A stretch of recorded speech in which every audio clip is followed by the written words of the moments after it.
e outros que não tendo nada possuem. Eu vivi dias em que eu me sentia mais ou menos assim. E eu pensava, rapaz, o que vai ser da minha vida? Porque eu não tenho nada. E quando eu decidi viver o ministério, eu não saberia que eu poderia viver do ministério. E isso é muito bom porque protegeu a intenção do meu coração. Haja vista então que eu não usei o ministério como cabide para desempregado. Porque eu não sabia que era possível viver do. Mas eu estava tão tomada pelo fogo da chamada de Deus que eu não sabia se daria para viver do ou não. Eu queria viver o ministério. Então larguei uma empresa multinacional, aonde estava e está até hoje no top dos 15 do ranking de tecnologia dentro do Brasil, para poder viver a chamada de Deus na minha vida. Nessa época eu pegava 3 conduções, ônibus, metrô e trem, e parava na Central do Brasil, do Rio de Janeiro. E quantas vezes, parada na plataforma, eu via a minha roupa, desde muitas vezes o meu sapato até a xuxinha do meu cabelo. E vez ou outra eu refletia, eu dizia, rapaz, nada do que eu estou usando é meu, nada. Nada do que eu estou usando foi comprado por mim ou foi adquirido por mim, nada. E por vezes, quando eu pensava em pensar, eu não tenho nada, vinham os cultos de quarta-feira, vinham os cultos do sábado de manhã, vinham as vigílias, vinham as orações no quarto, vinham os períodos de propósito, as entregas de jejum.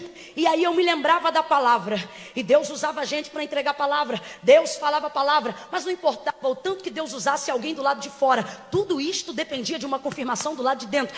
A maior voz de Deus quando se manifesta, não é a que você ouve no timbre da minha voz pregando lá de fora, é aquela voz que vem de dentro, e você pensa, será que veio de fora? E daqui a pouco você diz, não, veio de dentro. E no meu coração, eu pegava o controle remoto, pregava o controle remoto. Quando era final de semana e eu estava em casa, e eu pegava o controle remoto, e eu tinha que arrumar toda a casa, eu já estava ali casada, então eu levantava, assistia meus primeiros 3 desenhos de manhã, Liga da Justiça, Tom e Jerry, rotina de meu pai, tomava meu café, desligava tudo, ia fazer comida, ia arrumar casa. E quem disse que eu conseguia arrumar casa? Porque eu pegava o controle, soltava o som,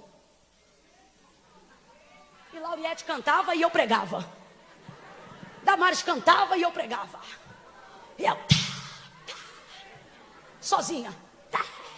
E eu vou falar assim, eu vou fazer assim, eu vou chamar o povo na frente. E eu me arrepiava sozinha com a minha própria mensagem. E dava glória de mim mesma. E pá! E eu dizia, vai ser assim. Aí vez ou outra eu estava lavando louça na cor. Quando alguém chegava que eu ouvia a corrente do portão abrindo, eu saía correndo. Meu Deus, vão pensar que eu sou maluca. Eu botava tudo no lugar e voltava a arrumar a casa de novo. Porque eu dizia, rapaz, o que eu estou vendo aqui é tão louco, tão louco, tão louco, que eu não tenho condição de contar isso para ninguém, não. Ninguém vai acreditar nisso. Mas eu dizia, Deus, eu acredito, mas eu acredito tanto. Vez ou outra alguém dizia para mim, ou diz até hoje, mas Camila, como é que começou a sua chamada? Como foi que aconteceu?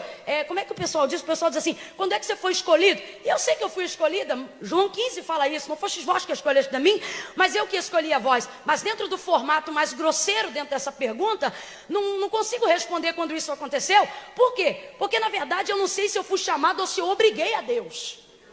Em que sentido isso, irmãos? Eu acredito no selo de Deus, na eleição soberana de Deus, mas muitas vezes no sábado de manhã, quando a consagração acabava, eu ficava no altar, meu irmão, gritando igual louco, até porque era eu que limpava a igreja mesmo com a minha mãe. Então eu ficava no altar e eu batia no altar e eu babava, e meu, coisa insana. Quem visse tomava um susto, um assombro, e ninguém entendia porque eu falava em língua, era mistério. Eu não queria que ninguém soubesse, então eu estabeleci uma comunicação de língua na boca e de tradução na mente. Então na boca eu falava em línguas para ninguém saber o que eu estava falando, mas na mente a oração estava revelada, e na mente eu dizia, Deus eu creio, Deus eu acredito, Deus eu vejo, Deus me escolhe, Deus eu quero, Deus eu vou te honrar, Deus eu vou fazer contigo uma aliança, Deus eu não vou tocar na tua glória, Deus e falava, e babava e chorava, e quanto menos presença de Deus eu sentia, mais eu babava. Mas eu chorava, e era assim durante um tempo, insistindo. Vez ou outra eu estava recebendo alguém em casa, ou meu marido na sala fazendo alguma coisa, e eu lavando louça. Daqui a pouco eu chapava numa gargalhada louca, sozinha. Era a conversa. Eu e Deus na cozinha. Deus dizendo pra mim, sozinha, vou te levar em tal lugar.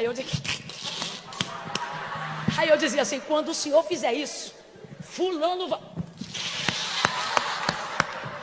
Ria. Aí ele dizia, eu não vou fazer só isso não, eu vou fazer assim também.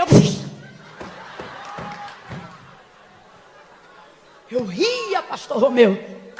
Ria. Aí meu marido dizia, que isso, mulher? Eu dizia, tu não vai entender nada.